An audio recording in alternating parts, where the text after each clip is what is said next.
কিচ্ছু না, এটা একদিনই করা যায়, এটা রুলস চেঞ্জ করা যায়। কারণ রুলসটা হলো ক্যাবিনেট রুলস আপডেটেড করতে, যে কোনো সময় রুলস চেঞ্জ করতে পারে, এক না, এটা রুলসের কথা বলছে। রুলস এটা কোনো বিষয় না।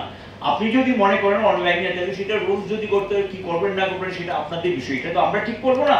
আমরা আমাদের দাবি জানিয়েছি এই রাজ্যের যে পরিবেশ, সেই পরিবেশে অনলাইন সিস্টেমে যাতে নমিনেশন দেওয়া যায় এটা আপনাকে এনশিওর করতে হবে, এবং সেখানে গিয়ে তার জন্য কি করতে হবে বা কি করণীয় সেটা ঠিক করার দায়িত্ব ইলেকশন কমিশনের বা স্টেট গভর্নমেন্টের। এটা তো আমাদের ব্যাপার না। আমরা সেখানে বিরোধীরা যাতে নমিনেশন দাখিল করতে হবে, তাদের যাতে কোনো অসুবিধা তৈরি না হয়, সবাই যাতে ইলেকশনে অংশ নিতে পারে, রাজনৈতিক দলগুলো, এটাকে নিশ্চিত করার দায়িত্ব রাজনৈতিক দলগুলো যাতে নমিনেশন দাখিল করতে পারে। সরকার পক্ষ না, শুধু বিরোধী পক্ষ যাতে নমিনেশন দাখিল করতে পারে বা ইন্ডিপেন্ডেন্ট কেউ দ্বারা সেখানে যাতে সেটা দাখিল করতে পারে, এটাকে নিশ্চিত করার জন্য আমরা বলি। এবং এখানে যেগুলি এসছে তারপরে গিয়ে আমরা বলি যে ইলেকশনের সময় প্যারামিলিটারি ফোর্সের ব্যবস্থা রাখতে হবে যাতে ভোটারদের কোনো অসুবিধা না হয়।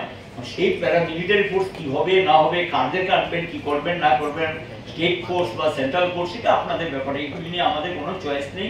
আমরা পরিষ্কার বলছি প্যারামিলিটারি ফোর্স রাখতে হবে, প্যারামিলিটারি ফোর্সের ব্যবস্থা করতে হবে, সেখানে এটা করার ব্যবস্থা করার জন্য আমরা এখন থেকেই দাবি জানি। সবটা শোনার পর আমরা বলেছি, আমরা তো বললাম, আপনার বক্তব্য কি এই সম্পর্কে?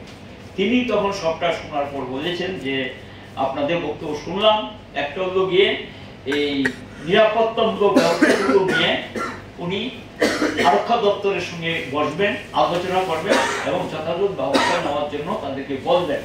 এটা হলো একটা হলো নিরাপত্তামূলক ব্যবস্থা সম্পর্কে। দুই, অনলাইনে নমিনেশন দাখিল সম্পর্কে তিনি বলেছেন যে অনলাইন নমিনেশন সম্পর্কে আমি দেখবো, কথাবার্তা বলে কি করণীয়, কি কোনো পদক্ষেপ নেওয়া যায় কিনা সেটা পরীক্ষা নিরীক্ষা করে দেখবো, এই কথাই তিনি বলেছেন, এর বাইরে কিছু বলেননি।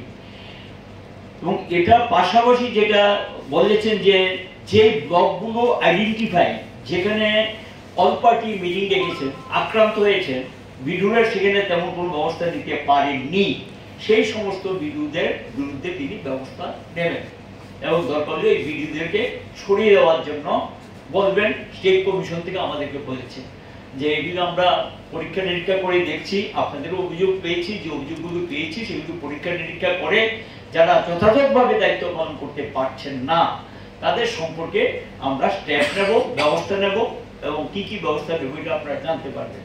এই হলো মোটামুটি আলোচনার বিষয়বস্তু, যেটা আমাদের সঙ্গে কথাবার্তা হয়েছে। আমরা চাই আমরা ইলেকশনে অংশগ্রহণ করব, আমরা নির্বাচনে প্রতিদ্বন্দ্বিতা করতে চাই, মানুষ পরিবর্তন চাইছেন। কারণ এটা জানেন যে পঞ্চায়েত স্তরীয় পঞ্চায়েতে যে লুটপাট চলছে এখানে রাজ্যে, প্রত্যেকেরই কোনো এখানে যেটা এমনকি শাসক দলের লোকরা পর্যন্ত তারা বলছে যে এখানে পঞ্চায়েতি ব্যবস্থাপনা টোটালি ভেঙে পড়েছে এবং পঞ্চায়েতগুলোর মধ্যে র্যান্ডাম করাপশন হচ্ছে, এবং এগুলো সম্পর্কে মানুষের ক্ষোভ বিক্ষোভের বহিঃপ্রকাশ আমরা লক্ষ্য করছি।